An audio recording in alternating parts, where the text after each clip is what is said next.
It wasn't just a tree. Old George was my kid's first climbing gym, the provider of shade for 100 summer barbecues, the silent, leafy witness to 20 years of our lives in this too-perfect cul-de-sac. He was named by my daughter when she was 4 because she thought his knoblet branches looked like an old man's fingers. So when I saw the official-looking envelope from the Cedar Meadows Estates Homeowners Association taped to my front door, my first thought wasn't about a violation. I thought, absurdly, maybe they were writing to congratulate old George on his longevity. I was wrong. The letter was from one Beverly Higgins, HOA president. It was written in that special bureaucratic language designed to sound reasonable while delivering a gut punch. Dear resident, it began, as if she didn't know my name was Alex. It has come to the board's attention that the specimen oak tree, Quercus robur, located on your property, parcel 7B, is in a state of severe decline. Its current condition presents a potential safety hazard and, more pressingly, violates Cedar Meadows Estate's covenants, conditions, and restrictions, CC and RS, Article 12, Section 4. All landscaping must be maintained in a healthy, thriving, and aesthetically pleasing condition. I actually laughed out loud. Aesthetically pleasing. Who talks like that? It got worse. You are hereby ordered to remove said tree within 30 days. Furthermore, you are fined $500 for the current blight on the community's landscape. Failure to comply will result in additional fines of $100 per day. My hand was shaking. $500 for a sick tree. I looked out at old George. Yeah, his leaves were a little yellow this year, but a blight? I'd had an arborist out just last month. His diagnosis was specific, a fungal infection, treatable with a specialized, expensive soil drench. He wasn't dying, he was sick, and I was nursing him back to health. This wasn't about a tree. This was about Beverly Higgins. Beverly, who once measured the height of my grass with a ruler. Beverly, whose own garden was a terrifyingly sterile display of identical red geraniums, each one standing at attention like a plastic soldier. Beverly, who had on 3 separate occasions politely suggested we repaint our shutters from seaside blue to the HOA-approved coastal azure, which were, to the human eye, identical. I stormed down the sidewalk, the letter crumpled in my fist. Her house was at the end of a street, a McMansion with a 6-car garage, and not a single leaf out of place. I found her in her driveway, supervising a landscaper who was trimming a hedge into a perfect, terrifying cube. "Beverly!" I said, my voice tight.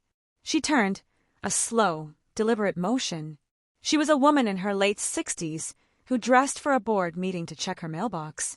Today it was a crisp khaki skirt and a polo shirt with a tiny embroidered flag on it. She clutched a leather-bound clipboard like it was the Holy Grail. "Alexandra," she said, her smile not reaching her eyes. "I assume you received our notice." "I received your extortion letter," I shot back. "What is this?" "The arborist said George just needs treatment. He's not a hazard." She sighed, a long-suffering sound. "The appearance of hazard is a hazard in itself, Alexandra. It depresses property values. It signals neglect. We have standards here. This isn't some unincorporated township." She said the last 2 words like they were a contagious disease. "I'm not cutting him down, and I'm not paying your fine." Her smile went frosty. "That's your prerogative, but the fines will accrue. And if they go unpaid, the HOA has the right to place a lien on your property. It's all in the CC and RS you agreed to when you bought your home." She gestured with her clipboard, as if it contained the immutable laws of the universe. I felt the blood drain from my face. A lien. Over a tree. This power-tripping bureaucrat could actually put a claim on my house. I must have looked as stunned as I felt, because her expression softened into something almost pitying. Now, don't be dramatic. It's just a tree. Think of it as an opportunity to plant something new. Something uniform." That's when I knew. This was a war. And she just declared it. I turned on my heel and walked away, her syrupy sweet, "Have a blessed day," ringing in my ears. I got home, my mind reeling.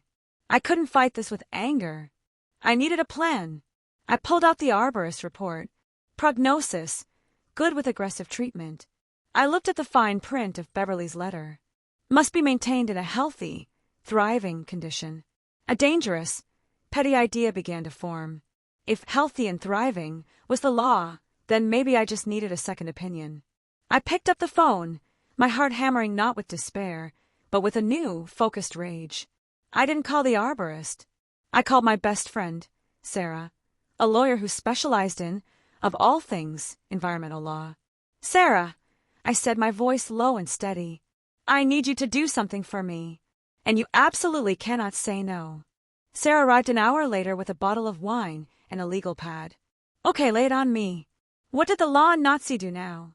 I showed her the letter. She read it, her eyebrows climbing higher and higher. She fined you for a sick tree? That's creatively evil. Also, probably unenforceable. She mentioned a lien, Sarah. A lien on my house. Sarah waved a dismissive hand. That's a long way off. They have to jump through a million hoops first. But the sheer audacity is breathtaking. She took a sip of wine, her eyes gleaming with the same mischievous light I'd seen in college before we'd done something brilliant and ill-advised. So, what's the play? We sue the HOA for emotional distress. I can argue the sight of her khaki skirt alone is a public nuisance. Better, I said, pulling out the arborist report. She says the tree isn't healthy and thriving. My arborist says it will be. But she's the judge and jury, so we need a new judge. I'm listening. I want you to write a letter. On your fancy law firm letterhead. I wanted to cite every obscure local ordinance and state statute about tree preservation you can find. I wanted to question the HOA's authority to mandate the removal of a historically significant local ecosystem-supporting organism. I wanted to be so dense with legal jargon it gives her a migraine. Sarah was already typing notes on her phone, a grin spreading across her face. Oh, I can do better than that. There's a new state-level Right to Plant Act that's basically untested. We can threaten to make this a precedent-setting case. We'll demand a formal hearing with the full Architectural Review Committee. We'll bury them in paperwork. It was beautiful. It was petty. It was perfect. The next day, I hand-delivered the letter from Sutherland and Reed, LLP, to Beverly's doorstep.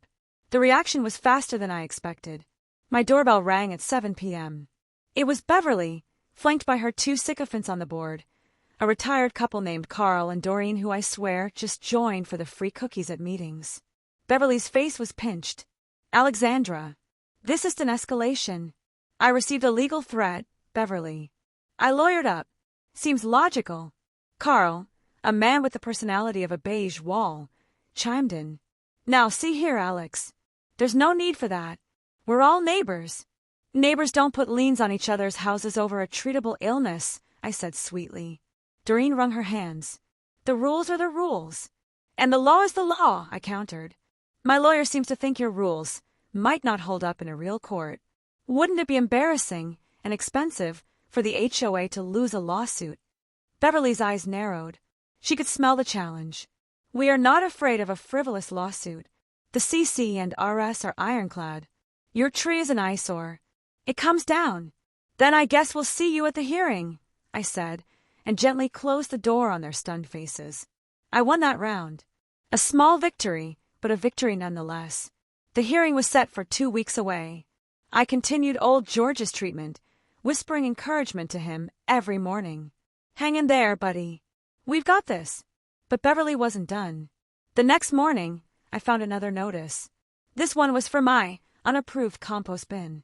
It was a simple, black plastic tumbler behind my shed. I'd had it for years. Fine, $75. The day after that, another notice. My garden gnome, a cheerful little guy with a fishing rod my son had picked out, was cited as excessive non-conforming lawn art. Fine, $50. She was nickel-and-diming me, trying to drain my spirit and my bank account. It was a campaign of bureaucratic terrorism.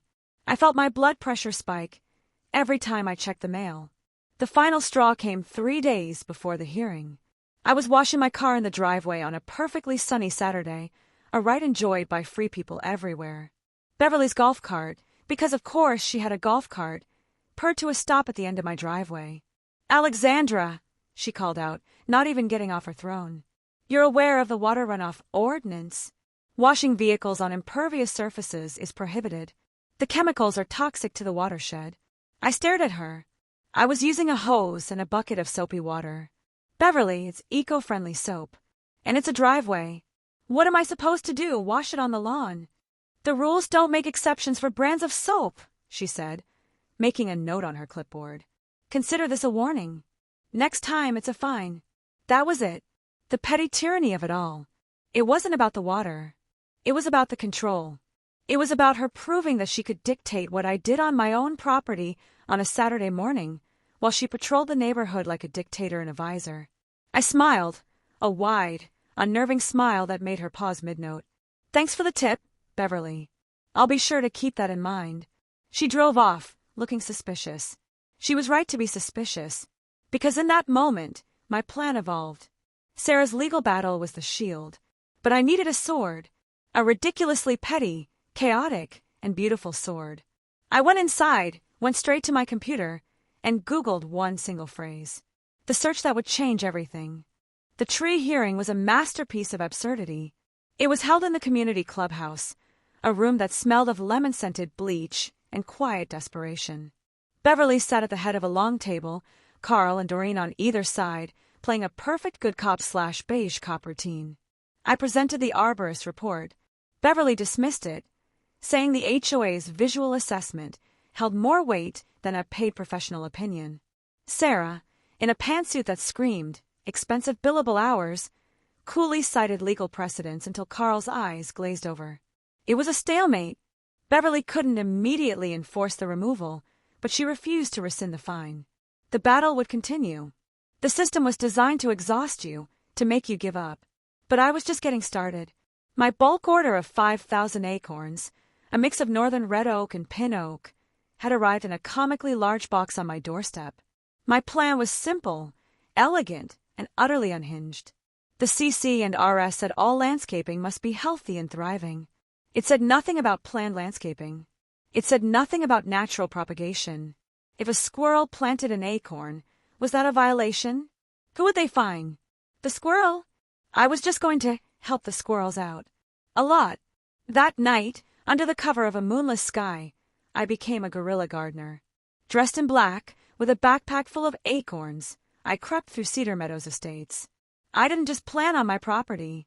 Oh no, that would be too small.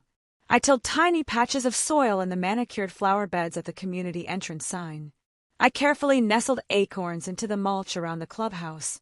I dotted the edges of the common area walking paths.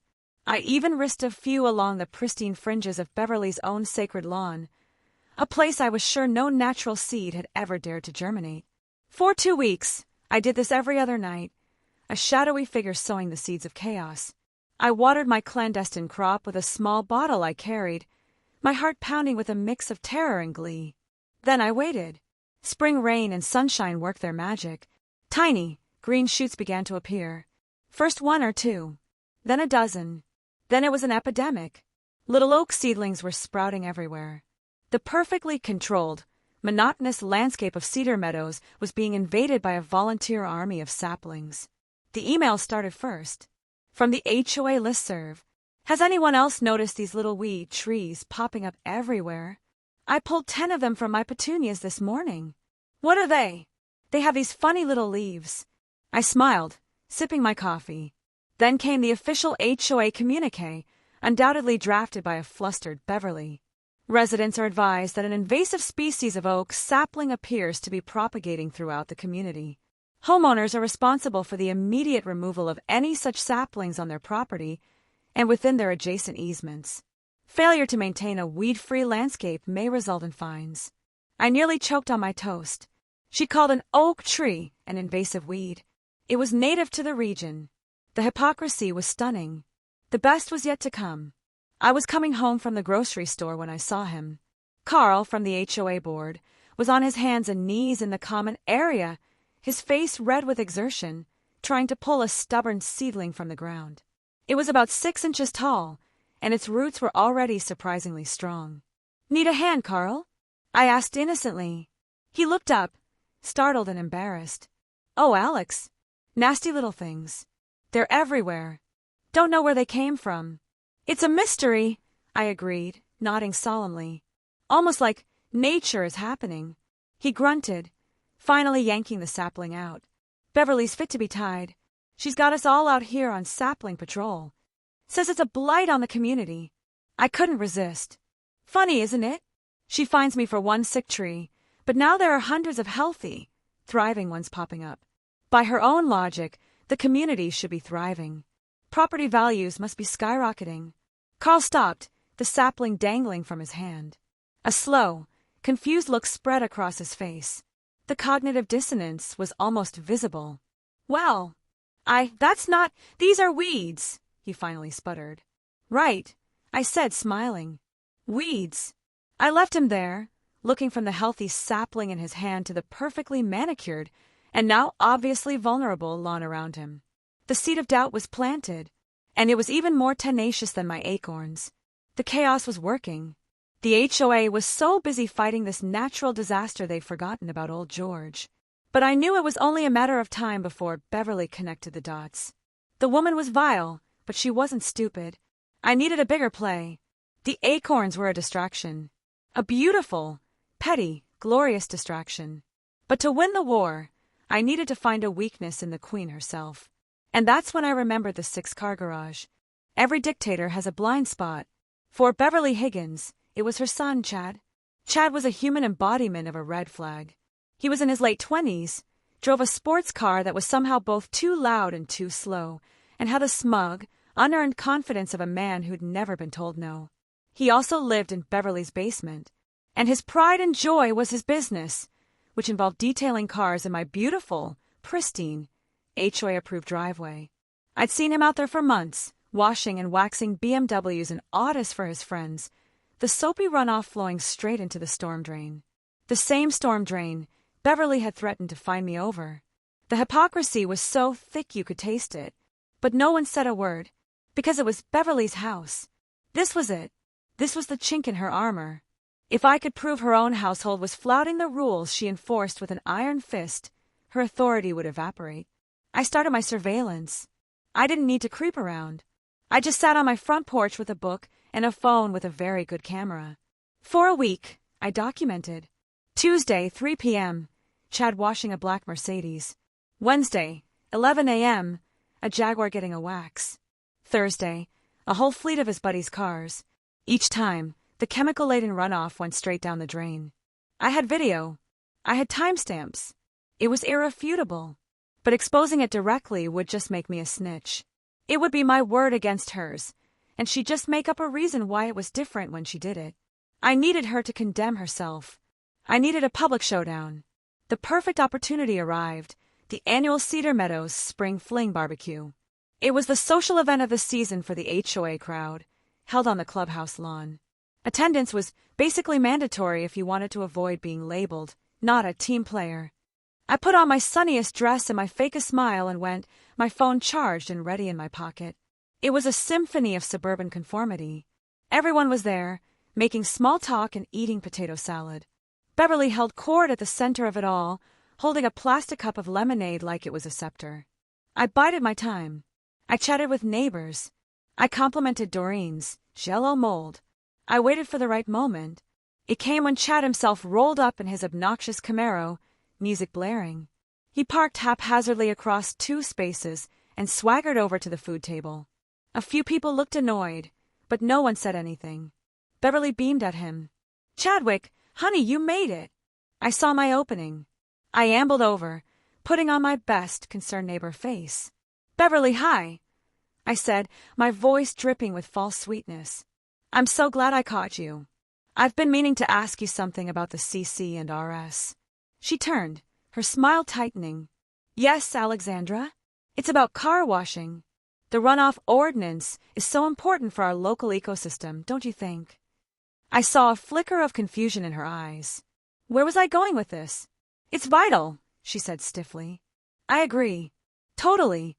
That's why I've stopped washing my car at home altogether. I use that commercial car wash in town now, the one that recycles its water. It's a drive, but hey, rules are rules, right?" She nodded, still wary. "That's very conscientious of you." "Thanks," I said. Then I turned slightly, as if I just noticed. "Oh, hi, Chad. That reminds me, I see you detailing cars at your place all the time. Your business must be doing great. Where do you divert your runoff water to? I'd love to know, in case I ever need to do a quick rinse at home. You must have a great system set up. The silence that fell was immediate and absolute. You could have heard a pin drop in the potato salad. Every head swiveled from me to Chad to Beverly.